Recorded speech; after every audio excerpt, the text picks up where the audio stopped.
다 일어나셔서 하나님의 말씀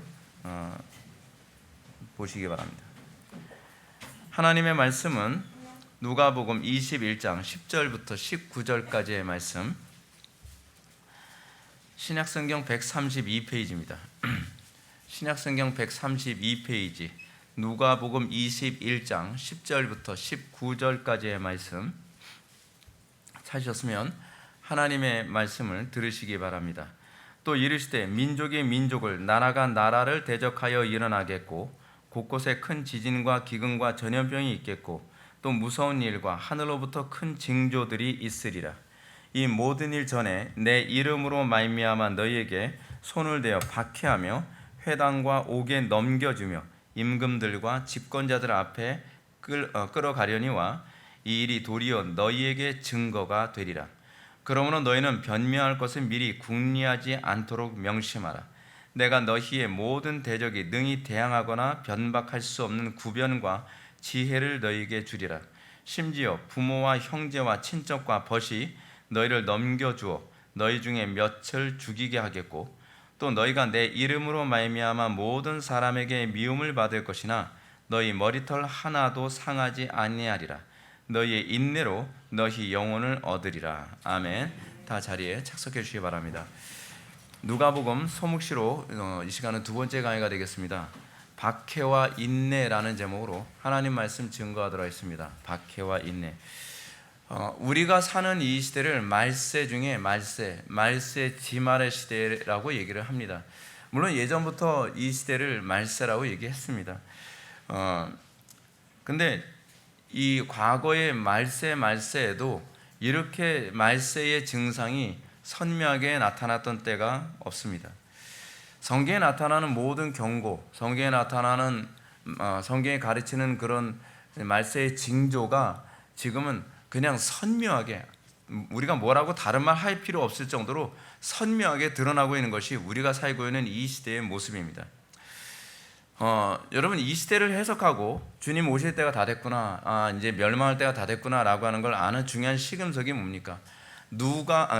노아의 시대 때에 어떤 상황에서 하나님께서 물로써 심판하셨나, 또는 소돔과 고모라 때의 어느 상태에서 하나님께서 소돔과 고모라 성을 심판하셨는가, 그리고 인류 역사 안에서도 한 나라가 또는 한 지역이 완전히 멸망할 때에 어떤 징조가 있었고 그 징조가 있고 난 다음에는 공통적으로 어떻게 멸망이 도래했는가, 그거 보면 됩니다. 그것이 우리가 멸망의 때, 하나님의 심판의 때가 가까이 왔는가 어떤가를 가늠할 수 있는 가장 중요한 시금석으로 우리들에게 작용하고 있습니다. 지금 전 세계 보십시오. 전 세계는요 소돔과 고모라화 되어버렸습니다. 예전에 소돔과 고모라 때는 한 성, 그 소돔성이나 고모라성 같은 그 지역적인 부분에서만 그랬지만 지금 전 세계적으로 일어나고 있는 것은 소위 동성애 정도가 아니죠. 뭐 동성애다, 트랜스젠더다, 우리가 상상할 수 없을 정도의 음란함이 전 세계에 그냥 보편화돼 버리고 말았습니다. 보편화된 것도 지역적으로만 보편화된 것이 아니라 연령적으로도 보편화되었습니다. 남녀노유를 불문하고 보편화되었습니다.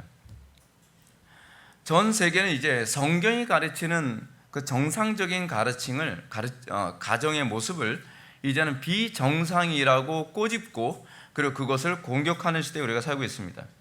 전 세계는 점점 마약도 합법화되어 가고 있습니다. 그래서 전 세계에서 지금 다른 나라 유럽 같은 데에 가서 뭐 사탕 사 먹는 것조차도 조심해야 되는 게, 마약이 들어간 사탕조차도 이것이 합법화돼서 그것조차도 우리가 조심해야 되는 그런 시대고요.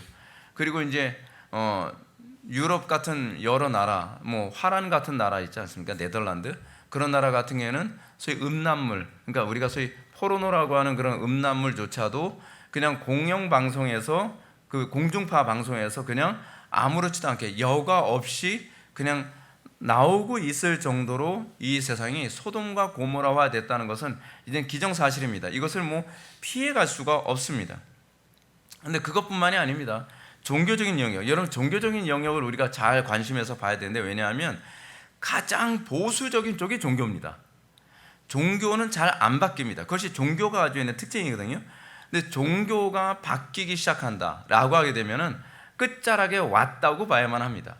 근데 종교 중에서 이 기독교, 우리는 다른 종교는 뭐 그렇다 손 치지만 기독교를 봤을 때 기독교가 지금 어떻게 돌아가고 있습니까? 종교 통합, 종교다원주의가 이제는 보편화돼 가고 있습니다. 지금 종교다원주의에 저항하고 있는 나라는요, 그냥 대한민국하고 미국밖에 없습니다. 전 세계 모든 나라들은 이제 종교다원주의에 거의 손발을 다 든 상황입니다. 아니, 손발을 든 정도가 아니라 사실은 종교다원주의를 받아들인 나라들은요, 기독교가 그냥 없어집니다.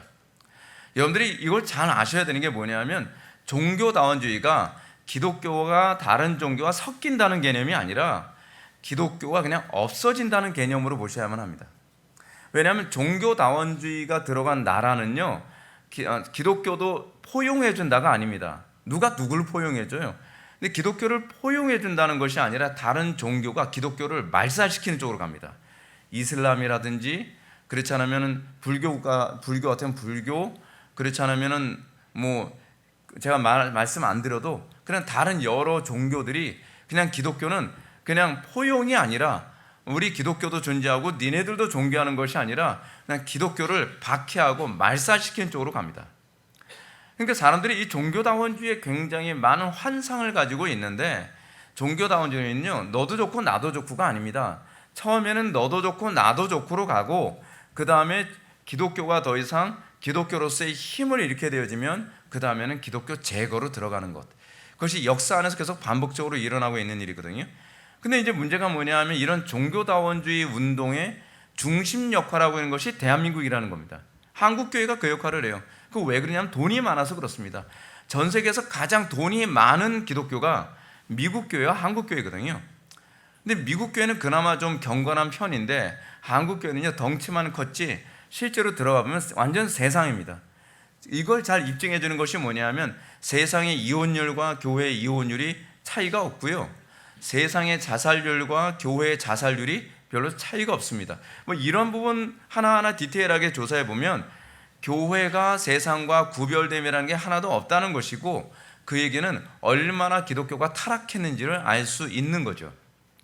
그런데 지금 제가 자주 요즘 말씀드리는 것처럼 우리나라에서 소위 초대형 교회라고 하는 가장 돈 좀 많다라고 하는 그런 교회들이 WCC를 살려줬죠. 통합 측에서 일어난 일입니다. 그리고 로잔 대회를 또 살려줬습니다. 그리고 이번에 WEA를 또 살려주는 일을 하려고 또 엄청난 자금을 투자해서 종교다원주의, 종교 통합에 앞장서고 있습니다. 분명히 신학적으로 종교 통합 맞거든요. 근데 아니라고 우겨대는 정도가 아니라 거짓말까지 하고 있습니다.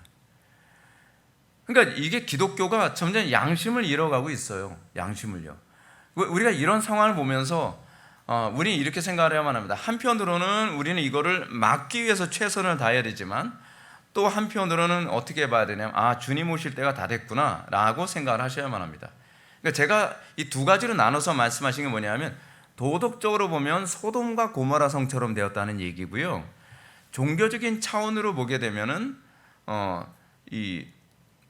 그 바벨탑 사건처럼 온 세상이 언어와 종교가 그리고 정치와 경제가 하나가 되고 있는 그런 시스템 가운데 있다는 거죠. 이 양쪽이 다 뭐예요? 하나님께서 멸망시키기 일보 직전의 모습인 거죠. 그렇다고 한다면은 이 세상이 지금 우리가 어느 시점에 와 있는지 알겠죠. 여러분들 이 대한민국, 아니 전 세계는 지금 어느 시점에 왔는지를 선명하게 알 수 있습니다. 그것은요, 주님께서 곧 있으면 이 땅을 심판하시기 위해 재림하시기 머지 않았다라고 하는 걸 우리는 얼마든지 감지할 수 있습니다. 근데 신기한 게 뭐냐면 주님 재림하실 때가 가장 가까이 오면 가까이 올수록 사람들에게 나타나는 것이 뭐냐면 긴장하는 것이 아니라 더 잠든다는 겁니다. 그것이 마지막 때에 나타나는 아주 더 분명한 증표죠. 그래서 전 세계 보십시오. 주님 오실 때가 점점 가까이 왔음에 대한 표징이 선명하게 나타나면 선명하게 나타나서 어떻죠? 교회가 더 잠들어요. 더 긴장할 것 같죠. 근데 그렇지 않습니다. 어느 때나 그럴 때일수록 더 잠듭니다. 더 세상의 쾌락과 향락과 즐거움과 안일함에 더 사람들이 무너져 가게 됩니다. 이런 모습 자체 내에서 주님 오실 때가 다 됐구나 라고 더 선명하게 감지할 수 있죠. 여러분들은 어떻습니까? 여러분들은 정말 주님 오실 때가 가까이 왔으니 더 깨어있기 위해서 몸부림칩니까? 여러분, 이거 쉽지 않습니다. 왜냐하면 예수님께서 마태복음 25장에서 미련한 5처녀와 슬기로운 5처녀를 예를 드셨을 때 예수님께서 하신 것이 뭐냐면 양쪽에다 졸며 잘세라고 얘기해요. 그러니까 주님께서 가까이 오실 때가 될수록 사람들에게 나타나는 대표적인 증상이 뭐라는 거예요? 영적인 잠에 빠지지 않도록 애쓰는 것이 굉장히 힘든 시대가 될 거라는 겁니다. 우리 영적으로 깨어 있으려고 하면 할수록 어떻게 해요? 매스컴들, 그리고 세상의 근심과 걱정들, 그리고 경제적인 어려움들, 여러 가지를 통하여서 우리가 하나님께 집중하기 어렵게 만들지 않습니까? 근데 이럴 때일수록 여러분들이 더 깨어 있어야 되고 긴장해야 되는 게 뭐냐면 주님이 오실 때가 가까이 왔음을 우리들에게 보여주는 시금석으로 봐야 됩니다. 그래서 우리가 조금만 정신 차리고 세상 돌아가는 흐름을 보면 전 세계는 누가 보더라도 역사의 끝부분에 다다란 상황이라는 것을 알 수 있습니다. 그건요, 주님이 안 오셔도 그냥 끝날 상황입니다. 여러분, 그거 보여지지 않습니까?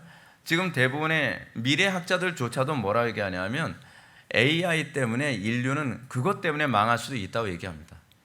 그런데 AI의 수준이 지금 어느 정도 발달했는지 우리는 감을 못 잡죠.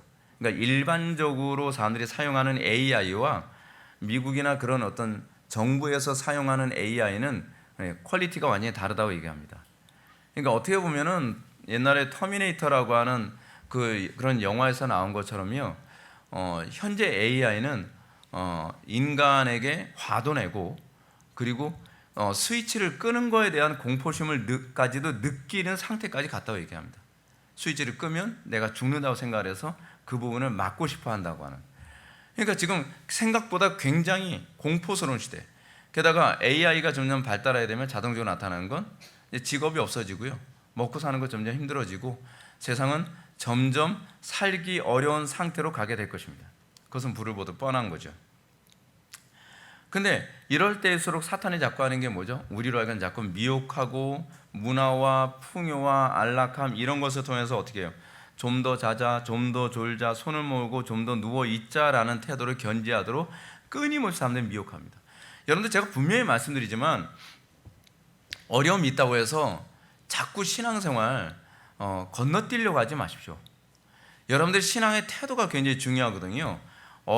제가 이 시대를 살아가면서 느낀 게 그겁니다. 제가 중고등학교 때까지만 하더라도 어려움이 있으면 그 교회 안에서 어떻게 하든지 어려움을 극복하면서 신앙의 성장을 해보려고 애를 쓰는데 요즘엔 그렇지 않아요. 조금 어려움이 있으면 그냥 쉽게 교회 옮기고 어려움 있으면 쉽게 타협하고, 아니 그 어려움을 믿음으로 싸워보려고 하는 노력을 거의 안 해요.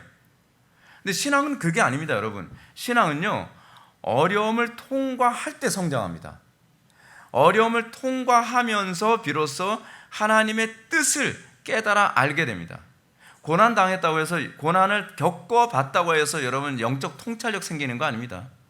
영적 통찰력은요, 고난을 통과한 후에 생기는 것이 영적 통찰력입니다. 한국교회 안에 영적 통찰력을 가진 사람들 만나기가 어려운 이유가 뭐냐면 어려움을 극복하고 어려움을 믿음으로 통과하는 거라는 인식이 없이 어려움을 자꾸 피해 나가는 것이 좋은 신앙일 거라고 생각하고 있기 때문에 그렇습니다. 그래서 곳곳 교회를 보십시오. 다 타협하고 적당히 세속화되어져 가고 있지 않습니까? 이런 차원에서 저는 마지막 시대를 살아가는 성도들을 향한 이 설교자의 위치 또는 설교의 위치에 대해서 잠시 말씀드리고 싶습니다. 그냥 간단합니다. 설교자의 위치는 뭐냐 하면 상처받은 영혼들 마음 편하게 해주는 것이 아닙니다. 상처를 왜 받게 됐는지를 생각하도록 만드는 겁니다. 여러분, 상처를 받았다는 사람들을 가만히 보면은 주로 상대방에게 가해자일 가능성이 되게 많습니다.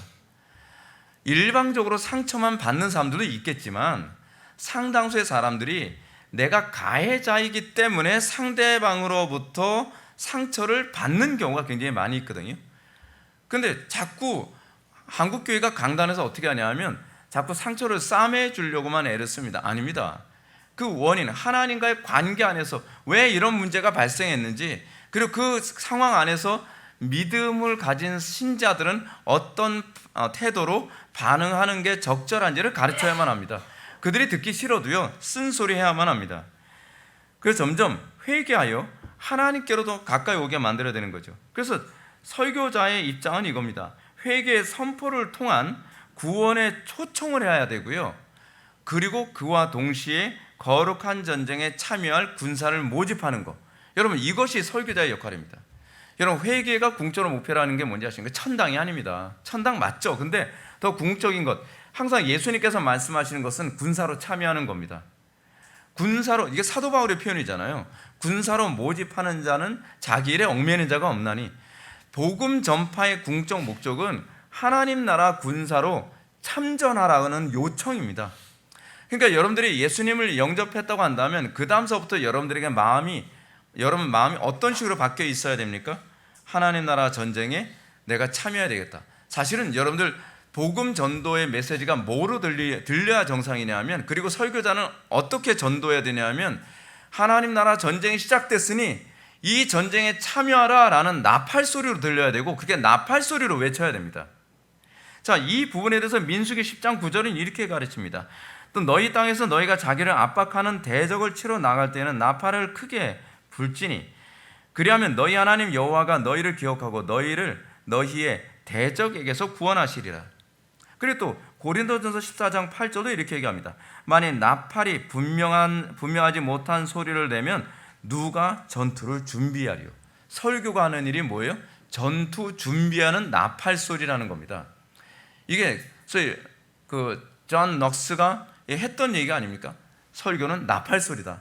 전쟁을 위한 나팔 소리다. 여러분들이 설교를 어떻게 들어야 됩니까? 내 죄와 싸우는 나팔 소리로 들려야만 합니다. 내 환경 속에 나타나는 수많은 문제들과 싸우는 나팔 소리로 들려야만 합니다. 그리고 대한민국 안에서 일어나는 이 죄성, 그리고 이 종교 통합, 이런 타락함, 하나님을 대적하는 이런 문화와 이 상황들, 그것과 싸우라는 나팔 소리가 되어야만 합니다. 그래서 우리가 예수를 믿고 내가 믿음이 생겼을 때 나에게 나타나는 현상이 뭐예요? 소명의식이죠. 예수를 믿고 구원의 확신만 오는 게 아닙니다. 소명의식이 같이 와야만 합니다. 아, 하나님께서 나로 하여금 이 포지션에서 싸우라고 나를 부르셨구나. 여러분들 어떤가요? 여러분들 구원의 확신과 여러분들 소명의식이 같이 갑니까? 내가 하나님 나라의 이 포지션에서 싸우라는 그 소명의식이 점점 더 선명하게 보여지기 시작합니까? 이게 선명하게 보여야 돼요. 근데 오히려 하나님 나라 전쟁을 위한 포지션 얘기하면 부담스러워요. 천국 가는 건 좋은데 그 나라 위해서 내가 희생하는 건 부담스러워. 그러면 천국 못 가는 거죠. 이걸 잘 보여주는 게 사사기 아닙니까? 사사기뿐만 아니라 요한계시록에서도 그 얘기 나와요. 에브라임 지파가 나중에, 여러분, 요한계시록에서 왜 없어집니까? 그리고 단지파가 요한계시록에서 왜 없어집니까? 하나님 나라의 거룩한 전쟁에 참전하라 그러면 요리 빠지고 저리 빠지고 끝날 때 이길 때쯤 되면 에브라임 지파가 기드온한테 와서 고작 한다는 얘기가 그거 아닙니까? 전쟁할 때 왜 안 불러줬어? 불렀을 때 안 왔잖아요. 그리고 다 이길 때쯤 되면서 승기가 이쪽으로 넘어갈 것 같으니까 오히려 그 얘기하는 거예요. 왜 안 부르고 이제야 부르냐? 여러분, 그건 신앙이 아닙니다. 여러분들 사사기에서 이 드보라 전쟁 기억나죠? 드보라 전쟁에서 드보라의 찬송시에 나오는 그 끝부분에 나오는 내용이 무엇입니까? 메로스를 저주하라, 메로스를 저주하라 라고 얘기합니다. 왜 메로스를 저주하라 얘기합니까? 전쟁하는데 메론 그랬다고요? 이 메로스를 저주하라고 하는 이유가 뭐냐면 전쟁에서 참여하지 않았기 때문입니다. 여러분들이 예수를 믿고 내가 구원을 받았다라고 얘기한다면, 하나님 내가 여기 싸우니 나를 보내소서라고 하는 소위 여호와의 거룩한 전쟁에 내가 부름받았다라고 하는 소명의식이 생겨야 됩니다. 그게 구원의 확신의 아주 중요한 요소예요. 근데 상당수 사람들이 구원을 뭐라고 생각을 해요? 구원을요? 천당 가는 보험 드는 거라고 생각하는 거예요. 설교자들은 소위 전도를 뭐라고 얘기하냐면 천당 가는 것, 이 보험 되게 하는 보험 설계사처럼 생각을 합니다. 아니에요. 포지션이 그게 아닙니다. 설교자의 설교 또는 전도의 포지션은 보험 설계사가 아닙니다. 뭐예요? 소위 영장입니다. 전쟁터에 나오라고 영장을 발부하는 것 같은 겁니다. 그 관점으로 보는 것이 훨씬 더 성경적입니다. 오늘 우리는 이렇게 사회적으로나 국가적으로 엄청난 혼란이 쓰나미처럼 몰려오고 있는 이런 상황에서 여러분 두려워 떨고만 있습니까? 아니면 이 전쟁에서 내가 어떤 포지션에서 어떻게 싸워서 어떻게 하나님께 영광을 돌리고 어떻게 이웃에게 유익을 끼칠까? 어떻게 이 대한민국 교회와 이 대한민국 사회의 복의 근원으로 역할을 감당할까? 이 고민해야 정상입니다. 이게 바로 그 속에 성령 있는 사람인가 없는가를 가늠하는 중요한 시금석이죠. 자, 오늘 본문을 보게 되면 10절과 11절 말씀 보시겠습니다. 또 이르시되 민족이 민족을 나라가 나라를 대적하여 일어나겠고 곳곳에 큰 지진과 기근과 전염병이 있겠고 또 무서운 일과 하늘로부터 큰 징조들이 있으리라. 주님께서 재림하시고 온 세상의 심판을 받게 될 때가 가까이 오면 나타나는 징조가 있습니다. 하나님께서 도적같이 오신다고, 예수님께서 도적같이 오신다고 해서 징조도 없이 오신다는 얘기는 아닙니다. 주님께서 틀림없이 징조를 보여주시고 그 징조에 민감하게 반응하면 주님께서 도적같이 오시지 않고 대비할 수 있도록 하셨다는 얘기입니다. 그 장치를 주님께서 심어 놓으셨어요. 자, 그런데 우리가 깨어있지 않고 우리가 이런 부분에 예민하게 반응하지 않으면 주님께서 오시는데 그 사람들에게만 도적같이 온다는 얘기입니다. 그 사람들에게만. 주님께서 우리에게 주님 가까이 오실 날을 우리가 감지할 수 있도록 주신 시스템, 그 표징이 뭡니까? 민족의 민족을 나라가 나라를 대적하여 일어나겠고 곳곳에 큰 지진과 기근과 전염병이 있겠고. 이런 얘기하게 되면 여러분 이런 얘기하죠. 목사님, 이게 뭐 하루 이틀 얘기입니까? 역사상에서 이런 일이 있었던 게 한두 번인가요? 근데 그것이 지역적으로 있었느냐 세계적으로 있었느냐에 관한 차이입니다. 종말의 때는 지역적으로 있던 일들이 우주적으로 일어남으로써 주님께서 오실 날이 가까워지는구나 라고 하는 것을 알 수 있게 되는 겁니다. 그런데 우리가 이 본문을 이해하기 위해서 이 본문의 흐름을 한번 좀 보셔야 될 필요성이 있습니다. 이 심판의 징조가 지난 시간에 말씀드렸던 것처럼 거짓 성전의 파괴와 연관해서 이해해야만 하죠. 우리 주님은 지금 종말에 대한 예언을 장차 파괴되어질 성전을 바라보면서 말씀하고 계십니다. 근데 이 본문 기록이 마태복음하고 비교해보면 약간 다릅니다. 마태복음에서는 어떠냐면 여러분들 마태복음 24장 1절에서 뭐가 나오죠? 예수님께서 성전에서 나오시고 성전을 바라보며 이르시되, 성전을 바라보면서 종말에 있을 일에 대해서 예언하신 겁니다. 근데 이 본문은 성전에서 나왔다는 말씀이 없어요. 그러니까 이 말씀이 성전에 들어갔다는 그 본문은 있는데 예수님께서 성전에서 나오셨다는 말씀 없고, 그냥 그 본문의 흐름 앞에 나오는 얘기가 뭐냐면 그 부자가 헌금한, 성전에서 부자가 헌금하는 장면하고 과부가 헌금하는 장면, 그 얘기가 나오면서 이렇게 연결이 되어집니다. 그러니까 어떤 뉘앙스를 풍기냐면 이런 뉘앙스죠. 부자가 헌금 많이 하고요, 과부는 진짜 자기가 있는 재산을 쥐어짜서 두렙돈 정도를 헌금하는 그 정도의 상황을 보면서 사람들이 감탄하는 거죠. 이렇게 피비린내 나게 헌금을 한 그 헌금 가지고 뭘 건축했다는 거예요? 성전을 건축했다는 얘기를 강조하고 있는 겁니다. 근데 그 성전을 그렇게 건축한 목적이 뭐예요? 하나님 영광이 아니죠. 자기의 정치적 야욕을 채우기 위한 헤롯 왕의 그런 정치적 목적 때문에 그런 것 아니겠습니까? 그래서 누가는요, 마태복음과 누가의 관점이 다른 게 바로 그겁니다. 누가는 지금 성전을 건축하는 의도가 얼마나 썩고 부패했는지를 먼저 이거를 보여주면서 그 건물이 뭐예요? 겉은 아름다운데 그 동기가 얼마나 썩고 부패했는지를 예수님이 보시면서 그러면서 이 지적을 하고 있는 겁니다. 그래서 이 피 같은 헌물로 아름다운 돌과 헌물로 꾸민 성전이라고 얘기합니다. 그러니까 성전을 바라보는 느낌이 다르죠. 성전이 뭐로 보이는 거예요? 이 소위 국민들의 피를 짜내서 정치적 목적을 채우기 위해 세운 건물 덩어리죠.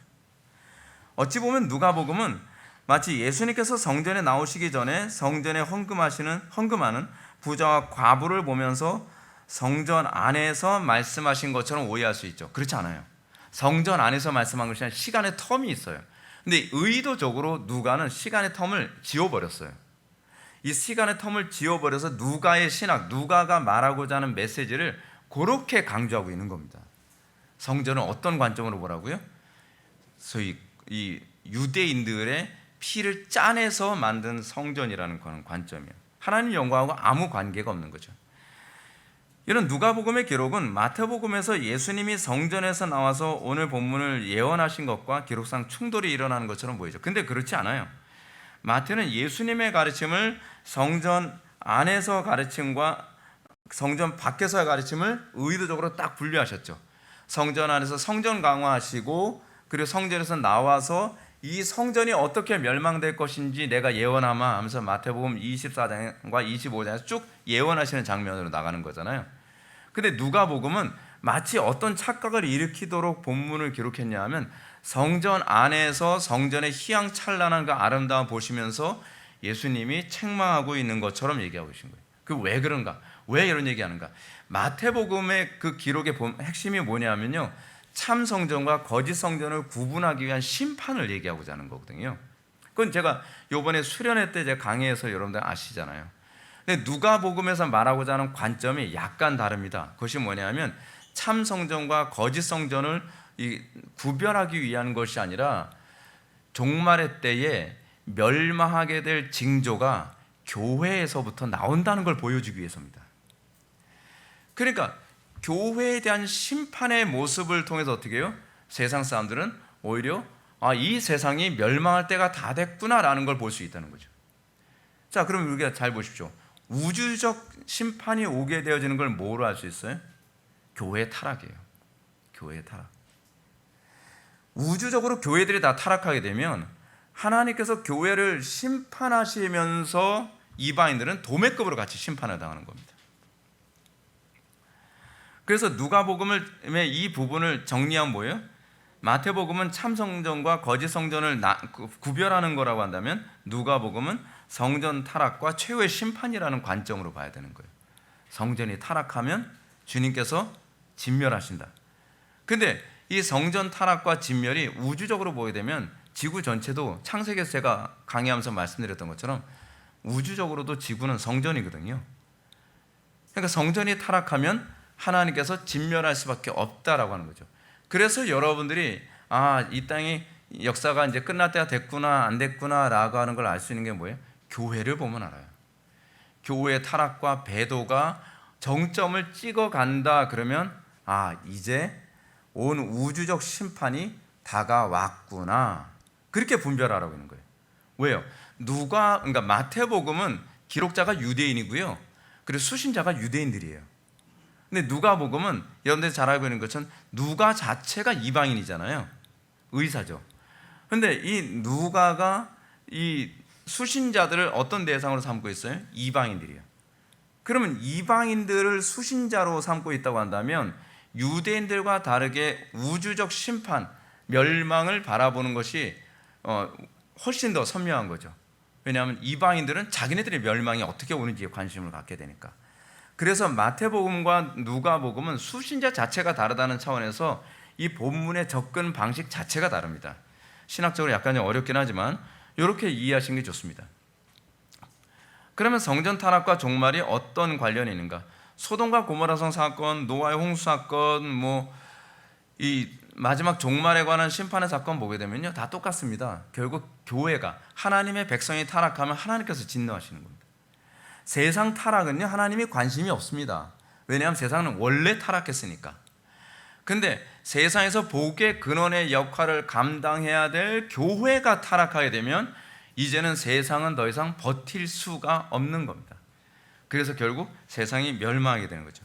그래서 우리가 흥미롭게 보아야 될 점은 마태복음의 수신자들이 유대인이라는 점 때문에 성전의 심판의 문제는 참 성전과 거짓 성전, 그리고 누가복음의 심판의 문제는 이 수신자가 이방인들이기 때문에 온 세상의 심판이 어떻게 되느냐와 연결을 맺고 있는 거죠. 그래서 여러분, 이 부분과 관련해서 신학적으로 이런 표현을 하죠. 성경이 역사를 예언하면서 동시에 종말을 예언한다. 여러분, 이 말이 무슨 말인지 아시겠습니까? 이 말을 좀 더 쉽게 우리는 이렇게 얘기하곤 합니다. 교회는 세상의 거울이다. 그러니까 교회가 심판을 받을 것처럼 보이면 세상의 심판은 때가 다 된 겁니다. 여러분, 교회를 가만히 보십시오. 교회가 타락한 만큼 세상이 타락한다는 거 여러분 느끼지 않습니까? 교회 타락하는 방식과 세상이 타락하는 방식이 흡사합니다. 교회가 개혁이 일어나면 세상에서도 개혁이 일어나고요, 교회가 부패하면 세상에서 똑같이 부패가 일어납니다. 그래서 옛날에 우리 어머니가 맨날 하셨던 말씀이 뭐냐면, 교회는 세상의 거울이야, 세상은 교회의 거울이야. 바꿔서요, 세상은 교회의 거울이야 라고 얘기해요. 그 세상 돌아가는 거, 정치 바라보고 사회 바라보고 경제 바라보고 이거 딱 보면요, 교회의 모습하고 똑같습니다.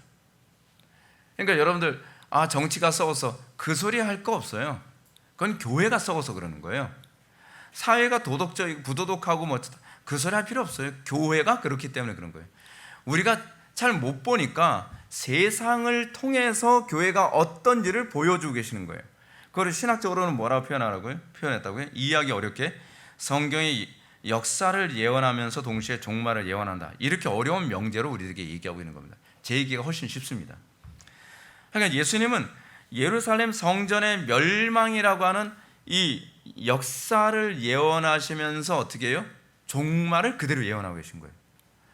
겉으로는 예루살렘 성전 멸망을 얘기하는 것 같은데 사실은 온 우주적 멸망에 관해서 얘기하고 계신다는 거죠.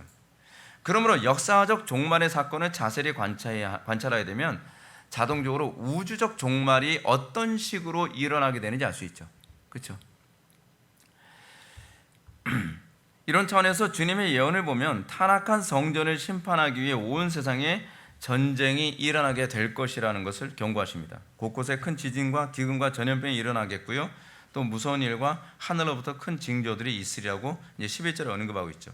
그래서 주님은 큰 지진과 기근과 전염병, 그리고 무서운 일과 하늘로부터의 큰 징조들이 있으리라고 했는데, 이런 징조들은요, 이방인들을 위한 것이 아니라 사실은 참된 성전에게 주어진 겁니다. 왜냐하면 이 경고 아무리 해도요, 믿음 없는 사람들은 그냥 귓전에도 듣질 않아요. 어차피 안 들립니다. 어마무시한 징조들이 아무리 일어나고, 하늘에서 여러분 우박 떨어지고 그런다고 해서 사람들이 영적으로 깨어납니까? 주먹만한 우박, 야구만한 우박이 터졌다 뭐였다 해도 주님 오실 때가 다 됐구나, 그 생각 안 해요. 아무리 얘기해도 듣지도 않습니다. 그게 왜 그러냐면 영적으로 잠든 사람은요, 하나님께서 대놓고 야 이제 종말 다 왔다라고 소리해도 그 사람들은 안 깨어납니다. 그것이 경고가 되지 않습니다. 근데 깨어있는 사람은요, 조그만 부분의 사인만 딱 봐도 긴장하고 준비하고 대비합니다. 그래서 여러분들이 영적으로 깨어있는 사람인가 아닌가를 알 수 있는 중요한 시금석이 뭐냐면, 하나님께서 우리에게 주시는 이 경고에 대해서 내가 바짝 긴장하고 대비하면서 준비하는 사람인가, 아니면 아무리 경고해도 또 잊어먹고, 아무리 경고해도 마음에 새겨지지 않고, 아무리 경고해도 좀 더 자자, 좀 더 졸자, 손을 먹고 좀 더 눕자라고 하느냐. 여러분, 이거 정말 심각하게 생각해야만 합니다. 성경은 뭐라고 얘기합니까? 지금은 자다가도 깰 때라고 얘기합니다. 근데 영적으로 잠든 사람, 진짜 하나님의 백성이 아닌 사람들의 특징이 뭐냐면 아무리 귓전에 대놓고 얘기해도 잠듭니다. 여러분들 지금 로버트 머레이 맥쉐인 목사님 성경 읽기표 여러분들 읽고 계신 분들은 여러분 아시겠지만, 예레미야가 끊임없이 시드기야 왕에게요, 이스라엘의 멸망에 대해서 계속 경고하거든요.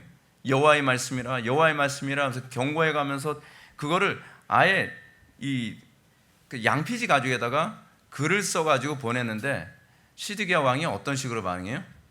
그 추운 겨울에 불 때우는데 면도칼로 잘라가면서 하나씩 태워가요. 그러니까 영적으로 잠든 사람은요, 어떤 소리를 해도 소용이 없습니다. 귓전에 대놓고 얘기하면 시끄럽다고만 하지 그것이 깨어나질 않는단 말이에요. 어떤가요? 여러분들은 끊임없이 경고하는 메시지를 듣는 것이 여러분들로 하여금 더 기도하게 만들고, 여러분들로 하여금 더 회개하게 만들고, 여러분들로 하여금 더 말씀을 묵상하게 만들면서 영적으로 무장하고 때를 준비하게 만듭니까? 아니면 그것이 여러분들에게 스트레스만 되고 짜증만 나고 거절하고 싶은 게 됩니까? 성경은 우리들에게 이렇게 끊임없이 얘기합니다. 근데 여기서 곳곳에 지진과 기근과 전염병이 있겠고 무서운 일과 하늘로부터 큰 징조들이 있으리니, 여러분 이 모든 것들이 사실은 교회 안에서도 동일하게 일어나고 있는 것이라고 생각을 합니다. 교회 안에서 많은 이런 징조들이 또 다른 방식으로 우리들에게 나타나고 있죠. 깨어나라고요. 고난은요, 우리를 깨우는 하나님의 방식입니다. 하나님의 택한 백성들에게 고난은 기도할 명분을 주지만 하나님의 택한 백성이 아닌 사람들에게 고난은요, 더 영적으로 잠들 만한 근거로 작용합니다. 왜? 고난이 있으니까 슬퍼서 잠들고, 고난이 있으니까 괴로워서 잠들고, 고난이 있으니까 스트레스 때문에 그것의 생각이 뺏기지 않습니까? 근데 오히려 하나님의 백성들은 고난 때문에 더 기도하고, 스트레스 받아서 더 기도하고, 어려움 때문에 더 기도하게 되지 않습니까? 그리고 하나님의 뜻을 알기 위해서도 성경을 묵상하고, 하나님의 뜻을 알기 위해서 설교를 더 집중해서 듣고, 그러지 않나요? 여러분들은 어떤가요? 여러분들은 깨어있는 사람입니까? 잠든 사람입니까? 고난이 여러분들을 잠들게 만들지 않습니다. 고난이 오히려 여러분들도 거룩하게 만들고요, 고난이 여러분들로 하여금 더 하나님을 바라보게 만드는 그 수단으로 작용합니다. 여러분들에게 주어지는 이 모든 것들이 어떤 식으로 작용하는지를 묵상해 보시면 내가 어떤 상태인가가 진단이 될 겁니다. 그런데 거짓 성전을 심판하기 위한 징조는 이것만 나타난 것이 아니죠. 거짓 성전을 심판하기 위한 징조는 좀 더 구체적으로 각 개인들에게 나타납니다. 12절과 13절 말씀 보면, 이 모든 일 전에 내 이름으로 말미암아 너에게 손을 대어 박해하며 회당과 옥에 넘겨주며 임금들과 집권자들 앞에 끌려가려니와 이 일이 도리어 너희에게 증거가 되리라. 개인적 박해받음, 하나님의 말씀대로 사는 것 때문에 여러분들이 개인적으로 박해받고, 그리고 오히려 임금들과 집권자들 앞에 끌려가는 것, 이건 정치적인 박해죠. 제가 말씀드렸잖아요. 교회사 안에서 항상 기독교와 정치가 따로 간 적이 없었다고요. 성경에서 계속적으로 우리에게 경고하는 것이 뭐냐면, 우리가 하나님의 말씀대로 살게 될 때에 소위 적그리스도적 정권이 권력을 잡으면 그것이 뭐로 나타나요? 교회에 대한 박해로 항상 연결된다고 제가 말씀드렸잖아요. 근데 교회가 정치에 대해서 둔감하고 정치에 대해서 무관심해요? 그러다가 적그리스도적 정권이 권력을 잡으면 이 상태로 가는 겁니다. 어떻게 해요?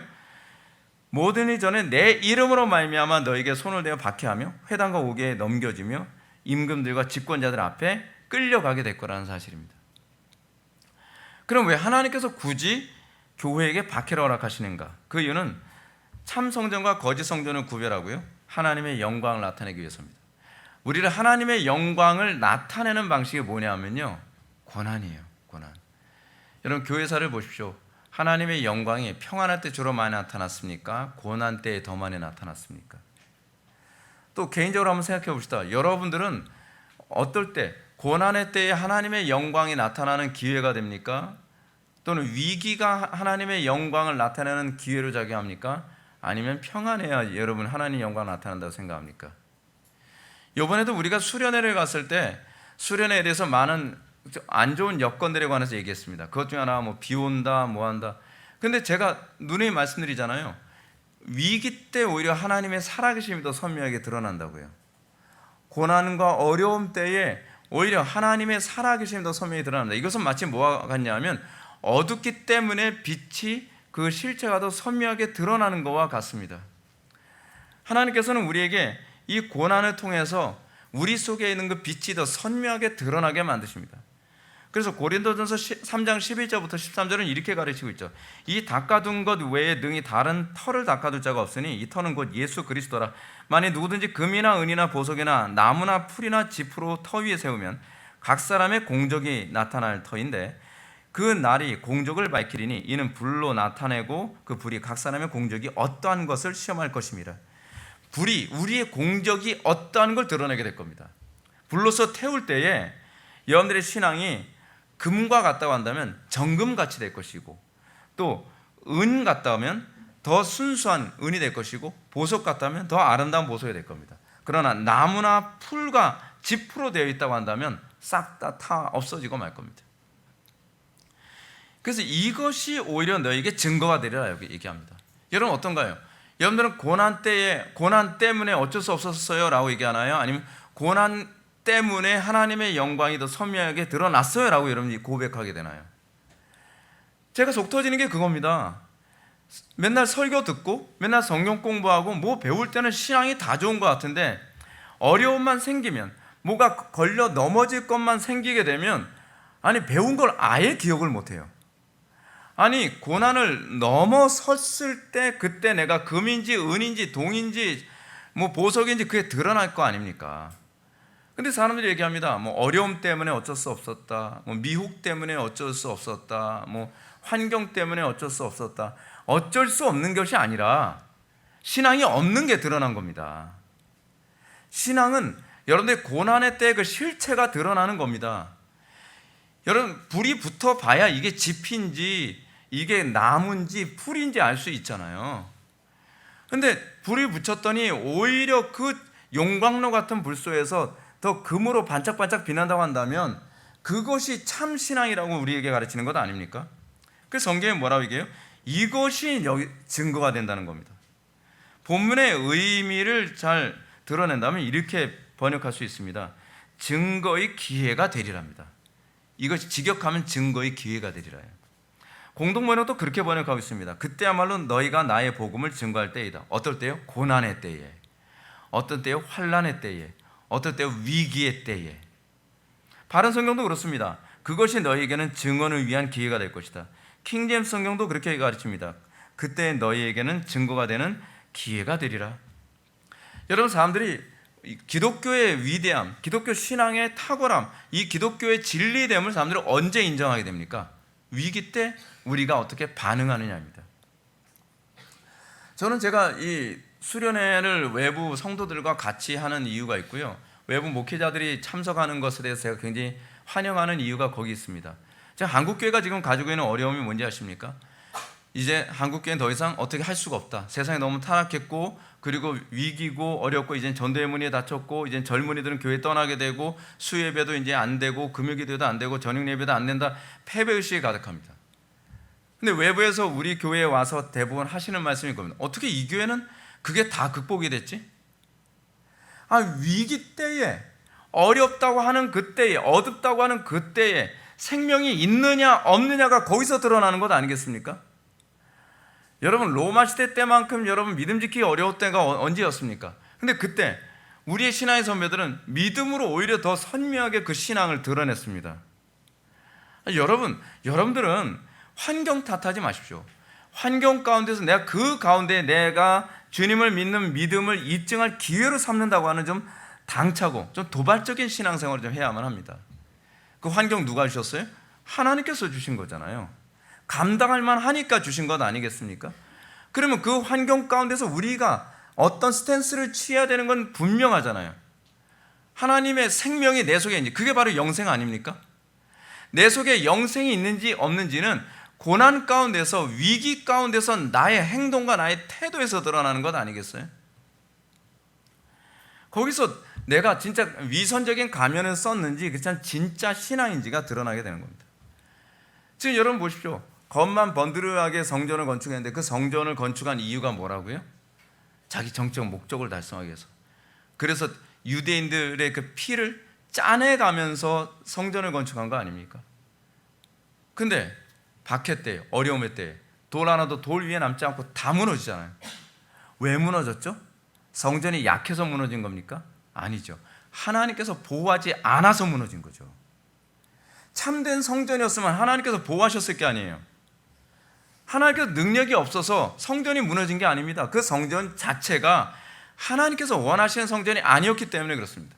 어떤가요? 여러분들 고난과 어려움, 난간 딱 닥치고 나면 정말 10년, 20년, 50년 신앙생활 했다고 하는데 돌 하나도 돌 위에 남지 않고 완전히 초토화돼서 주저앉아 버려요. 이제껏 내 신앙이 뭐였죠? 뭐긴 뭐에 다 꽝이었죠. 참된 신앙은 그 고난 가운데서, 그 어려운 가운데서, 위기 가운데서 오히려 빛을 드러내는 거고, 거기서 저력이 드러나는 것이고, 거기서 진위가 드러나는 것 아니겠습니까? 신앙생활은요, 말만 번지라서 소용이 없습니다. 그냥 말 그대로 그냥 진검승부입니다. 진검승부. 아무리 뭐 칼을 어떻게 쓰는 거 내가 이론 잘 알고 뭐 다 필요 없습니다. 뭐 주먹 지르기 어떻게 해야 되고 뭐 돌려차기는 어떻게, 다 필요 없어요. 이게 진짜인지 가짜인지를 보여주는 건 뭐예요? 그냥 한번 싸워봐 그거 아니에요. 요즘에 유튜브에서 굉장히 많이 그 유행처럼 떠돌고 있는 그런 그 영상 있잖아요. 예. 쿵푸 고수들, 쿵푸 고수라고 하는 사람들이 소위 뭐예요? 그 실전 파이터들하고 한번 붙는데요. 그냥 처음에는 뭐 이렇게 하면서 막 온갖 춤추는 것만 하는데 그냥 한 방 딱 맞고 그냥 기절해버려요. 예. 그래서 어떤 사람들이 나는 그 뭐랬더라 무슨 했는데 어디를 맞아도 끄떡이 없다는 거예요. 그러면서 여자들 보고 치라는 거예요. 여자들이 치는 거 다 누구라도 다 참죠. 그래서 야 대단하네. 그런데 실전 무술한테 딱 한 방 맞고 그냥 주무세요. 진위는요 실전에서 입증되는 겁니다. 진위는요 여러분들 삶의 현장에서 일어나는 겁니다. 여러분들 아무리 신앙 좋다, 뭐 큐티 어떻게 했다, 나는 하나님의 뜻이 이런 것 같다. 아니 근데 가정에서 어떻게 하냔 말이에요. 가정에서 하나님 영광 나타냅니까? 직장에서 하나님 영광 나타냅니까? 거기서 여러분들 실전에서 정말 믿음을 지켜내고 거기서 여러분들 지혜를 짜내면서 신자다운 그 모습을 드러냅니까? 아 그게 진짜죠. 그게 진짜죠. 성경이 우리에게 가르치는 참된 신앙의 특징이 뭡니까? 지혜로움, 오래 참음, 그리고 그 말씀 안에서 우리가 열매 맺음, 그 땅에 하나님의 통치를 구현하는 것, 이런 걸 통해서 아, 내 신앙이 진짜구나, 가짜구나, 여기서 그게 드러나는 거죠. 우리가 이렇게 하나님 이 고난을 통해서 거기서 어떻게 해요? 내 속에 영생이 있음을 확인하고 그 가운데서 우리가 구원의 확신이 더 선명해지는 것 아니겠습니까? 존 버넨의 철로 육정을 보면 교회가 평안하고 세상에서 환대받을 때 어떻다고 얘기합니까? 예배당에 사람이 가득 산다고 얘기합니다. 근데 박해와 어려움을 당할 때는 참 신자들은 교회에 남지만 가짜들은 교회에서 다 빠져나간다 그러죠. 그래서 이렇게 표현합니다. 당신은 종교가 비단 옷을 입고 있을 때와 마찬가지로 누더기를 거치고 있을 때라도 변함없이 믿고 따라야 하며 주님께서 갈채와 환호를 받으며 거리를 걸어가실 때나 쇠고랑을 차고 경멸의 대상이 될 때나 변함없이 굳게 주님을 의지하고 믿어야 합니다. 그럼 우리는 지금 한국교회가 어떻습니까? 한국교회 좀 어려움 생기면 주님께서 다 떠나는 그런 모습 아닌가요? 주님께서 쇠고랑 차고 주님께서 채찍질 맞는 그때에도 주님과 동행해야 이게 신앙 아닌가요? 비단옷 입고 있을 때만 신앙이 아니라 우리가 누더기를 걸치고 있는 때에도 우리의 신앙은 오로지 그리스도께 초점이 맞춰지고 변함이 없어야 그것이 금 같은 신앙 아닙니까? 근데 조금만 어려움이 생겨요. 제가 목회하면서 맥 빠지는 게 그겁니다. 조금만 어려움이 생기면 뭘 배우는지 기억을 아예 못해요. 그걸 어떻게 참된 신앙이라고 얘기할 수 있겠냐 말입니다. 여러분, 교회 안에서 이런 일이 최소화되려고 하려면 교회는 영적으로 강력하게 세워져서 그래서 교회 안에서 위선자나 형식주의자들이 적응하지 없도록 구조화시켜야 됩니다.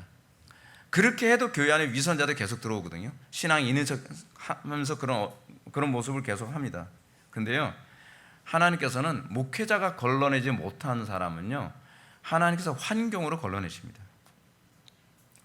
공동체 안에서 지체들과의 관계 안에 갈등하는 것을 통해서 걸러내시거나 어떤 경제적인 어려움이나 세상적 어려움이나 환경적 어려움 뭐 이런 여러 가지 어려움 통해서 나 더 이상 회복의 교회에서 신앙생활 하는 대로 저는 신앙생활 못하겠습니다.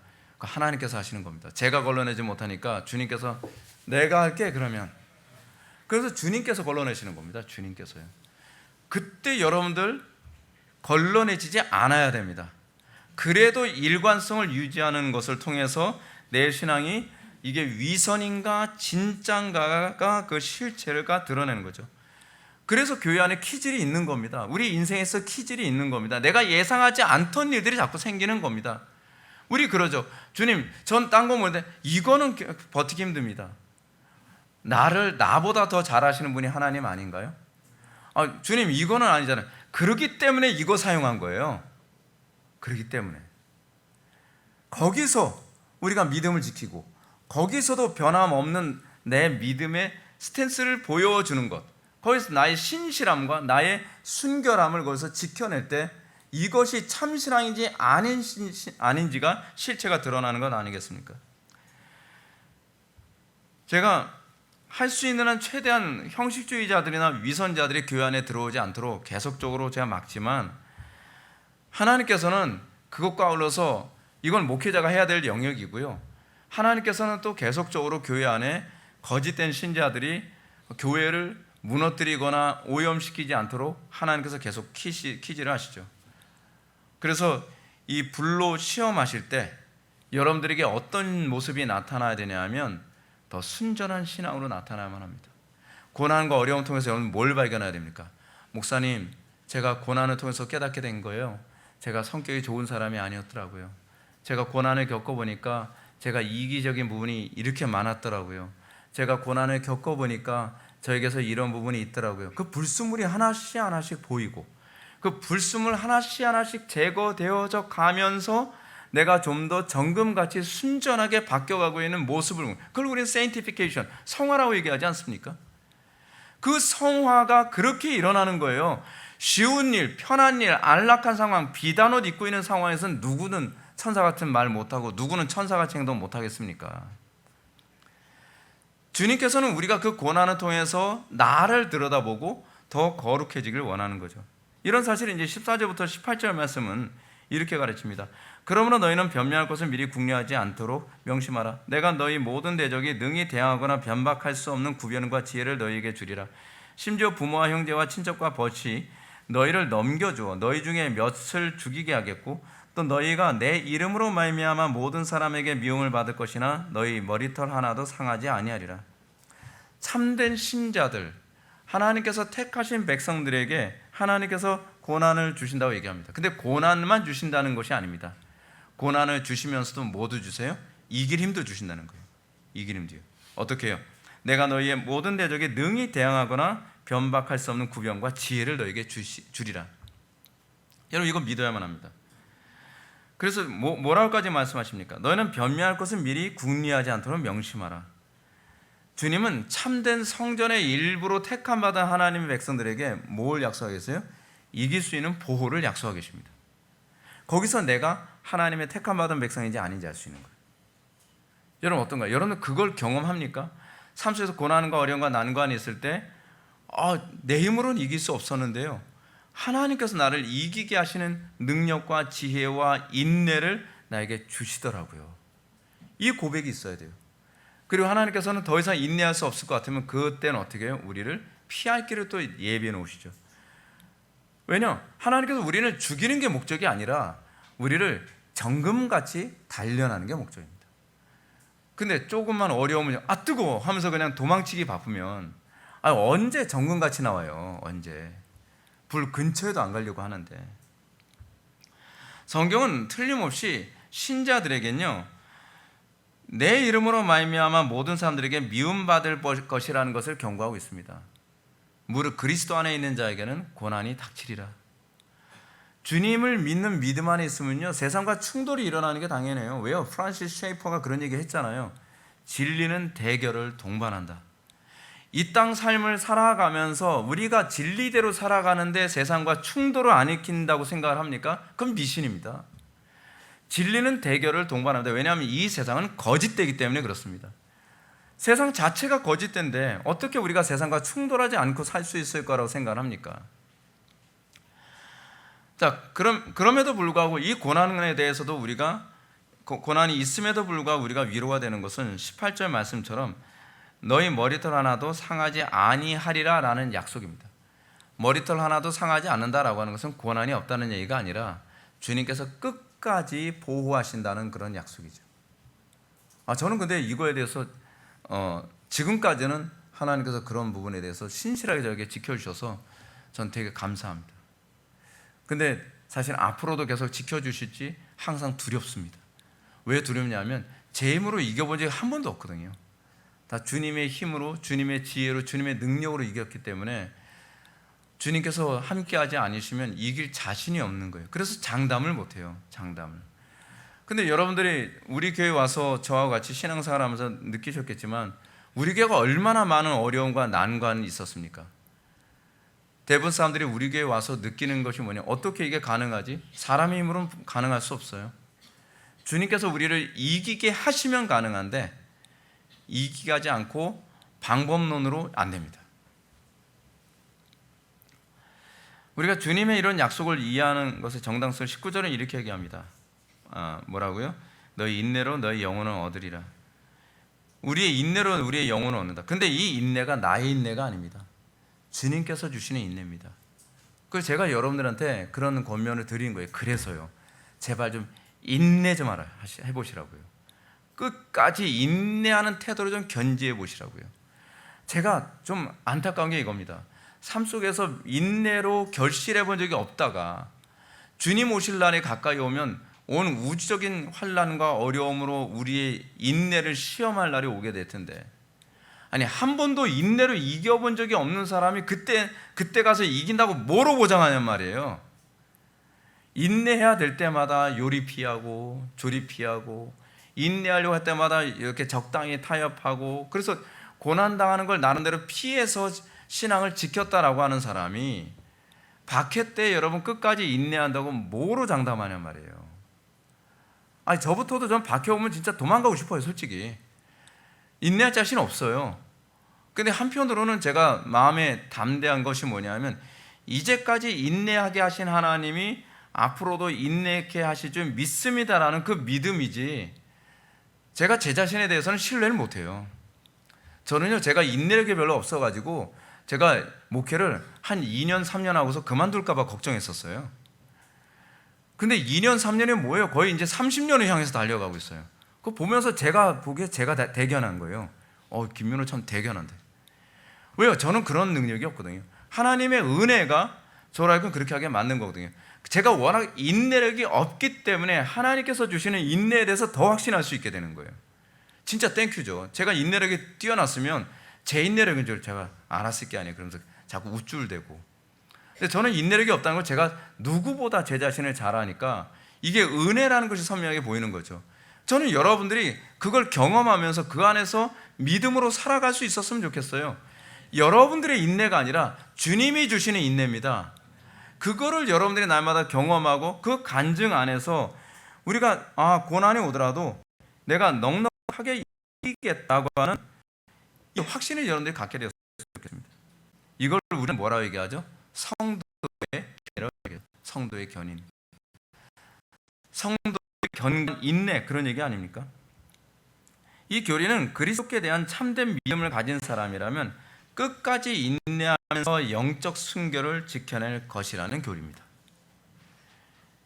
끝까지 인내하는 근거는 나의 인내가 아니라 그리스도의 인내에 근거합니다. 그리스도의 인내가 나에게 연합되어져서 나오는 거예요. 그래서 내가 그리스도께 연합됐는지 안 됐는지를 가장 잘 아는 시금석으로 로이 존스 목사님이 지적한 것이 뭐예요? 성도의 견인이라고 얘기하는 거죠.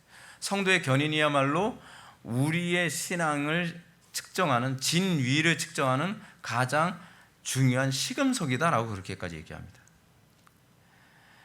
그래서 존 머레이 교수의 표현처럼 참 신앙의 궁극적 시험은 그리스도 안에 살며 그의 말씀 안에 계속 거하면서 끝까지 견디는 것이라고 가르칩니다.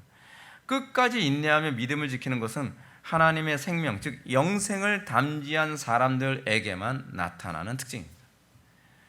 이건 참 성도에게만 나타나는 거죠. 여러분, 주님 오실 날이 가까이 오면 교회 타락한 것처럼 세상이 타락합니다. 그리고 교회가 무너지는 것처럼 세상이 무너집니다. 전 세계 교회들이 다 무너지는 게 보이잖아요. 여러분들 자꾸 이런 얘기 많이 합니다. 목사님, 전 세계 교회가 다 타협하고 유신진화론 다 인정하고, 지금 전 세계 신학교들이 다 점점 유신진화론 인정합니다.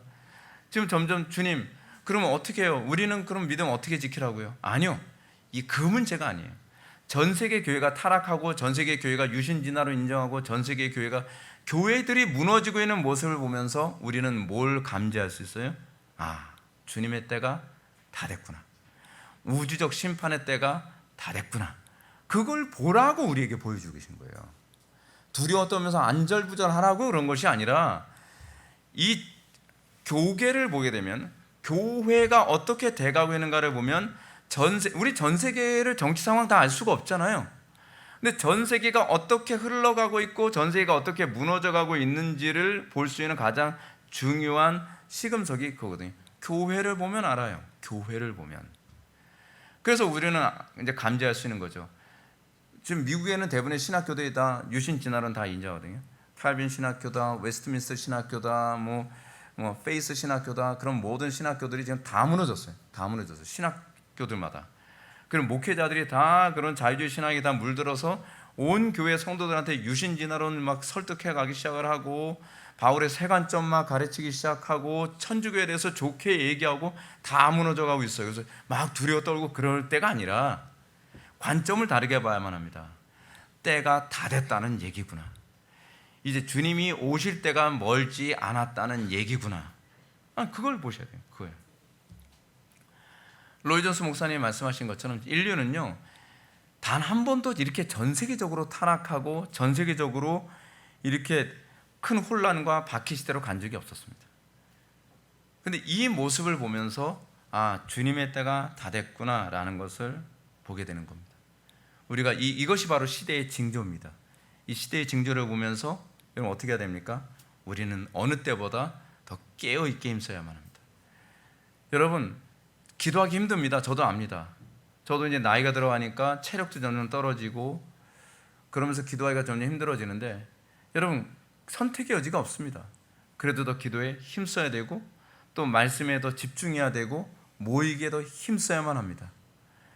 이번에도 수련회 왔을 때 마지막 때에 우리를 보호하는 중요한 하나님의 은혜 중에 하나가 뭐라고 제가 말씀드렸죠? 모이는 거라고 얘기했거든요. 그러니까 양들은 추울수록 모이잖아요. 그렇게 해서 추위를 피하잖아요. 근데 문제가 뭐냐면 대부분의 교회, 우리 교회 성도들이 아닌 성도들은 우리 교회는 안 모이는데요, 우리 교회는 모이는 거 싫어하는데요, 큰일 났네요.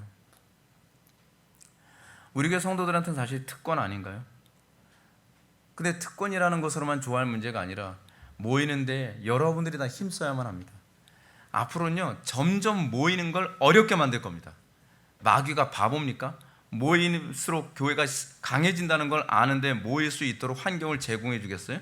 안 그래요. 점점 시간이 갈수록 여러분들을 모이기에 힘쓰게 어려운 상황으로 이 세상 전체 구조를 그렇게 만들어 갈 겁니다. 그런 선언을 했죠. 토요일 주일 예배를 만든다고요. 그러면서 토요일만 주일이 아니라 주일만 주일이 아니라 토요일도 주일이 될 수 있습니다 하면서 회개망측한 논리로 주일 예배를 2개 만든다는 거예요. 모이기를 패하는 겁니다. 아니, 주일날만 모이는 것도 잘 안 되는데 다른 교회들도 다 토요일 예배, 월요일 예배 이런 식으로 예배 시간을 다 분산시켜 놓으면 나중에는 어떻게 될까요? 한국교회 초토화되는 겁니다. 그 교회 흉내내다가 조심해야 됩니다. 그런 대형교회 하는 거 그대로 따라가려고 했다가 초토화됩니다. 더 깨어 있어야 되고 분별해야 되고, 어려움은 쉬운 방법을 강구해서 피해가는 게 아니라, 사람들이 주일날 잘 못 모이니까 토요일날 모일 사람 토요일날 모이고 월요일날 모일 사람 월요일날 모여라가 아니라, 저는 그 방법 틀렸다고 생각합니다. 성경적인 방법은 주일날 모일 수 있도록 더 믿음을 강요해서 오히려 그 믿음 안에서 어려움을 극복하게 하는 성도들로 만들어야지, 오히려 어려움을 쉽게 애둘러 가면서 도망가게 만드는 그런 교육은 성도들을 다 지옥으로 보내는 겁니다. 마지막 때가 될수록 환경을 극복해 가면서, 어려움을 극복해 가면서 모이기에 힘쓰고 기도에 힘쓰고 말씀에 힘쓸 때에 여러분들 끝까지 믿음 지킬 수 있는 것을 믿으시기 바랍니다. 기도하시겠습니다.